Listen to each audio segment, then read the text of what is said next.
మీరు యాంటీబయోటిక్స్ తీసుకుంటున్నప్పుడు అవి మీ శరీరం వరకే పరిమితమని అనుకుంటున్నారా? కానీ అవి అక్కడితో ఆగడం లేదు. తాజాగా మెక్గిల్ యూనివర్సిటీ శాస్త్రవేత్తలు కండక్ట్ చేసిన ఒక స్టడీలో షాకింగ్ విషయం బయటపడింది. ప్రపంచవ్యాప్తంగా ప్రతి ఏడాది 8,500 టన్నుల యాంటీబయోటిక్స్ నదుల్లో కలుస్తున్నాయి. ఈ స్టడీ ప్రముఖ జర్నల్ PNAS నెక్సస్ లో ప్రచురించబడింది. ఇండియాలో పరిస్థితి ఇంకా ప్రమాదకరంగా ఉంది. మన దేశంలో 87% నదుల్లో యాంటీబయోటిక్స్ ప్రమాదకర స్థాయిలో ఉన్నాయి. మన దేశంలోని 6.7 లక్షల కిలోమీటర్ల మేర ప్రవహించే నదులు యాంటీబయోటిక్స్ తో కలుషితంగా మారాయి. దీనికి ప్రధాన కారణం అన్ట్రీటెడ్ సీవేజ్ ని నేరుగా నదుల్లో కలపడం. మన దేశంలో ఎక్కువగా ఉపయోగించే ఈ మెడిసిన్స్ కూడా ఈ కాలుష్యంలో కనిపిస్తున్నాయి. ప్రస్తుత సీవేజ్ ట్రీట్మెంట్ ప్లాంట్స్ కూడా ఈ యాంటీబయోటిక్స్ ని పూర్తిగా తొలగించడం లేదు. ఇది ఎందుకు ప్రమాదకరం అంటే నదుల్లో చాలా రకాల బ్యాక్టీరియా ఉంటాయి. ఈ మిగిలిపోయిన యాంటీబయోటిక్స్ బలహీనమైన బ్యాక్టీరియాను మాత్రమే చంపగలవు. కానీ బలమైన యాంటీబయోటిక్ రెసిస్టెంట్ బ్యాక్టీరియాను మాత్రం ఏమీ చేయలేవు. అవి పెరిగి సూపర్ బగ్స్ గా మారతాయి. ఈ super bugs drinking water, vegetables ఇంకా హాస్పిటల్స్ ద్వారా కూడా మన శరీరాల్లోకి చేరవచ్చు. ప్రస్తుతం ఇండియాలో దాదాపు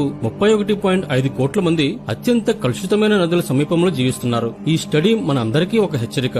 యాంటీబయోటిక్ రెసిస్టెన్స్ అనేది ఇక హాస్పిటల్ సమస్య మాత్రమే కాదు. ఇప్పుడది మన నదుల సమస్య, నీటి సమస్య, మన జీవితం మీద ప్రభావం చూపే సమస్యగా మారింది.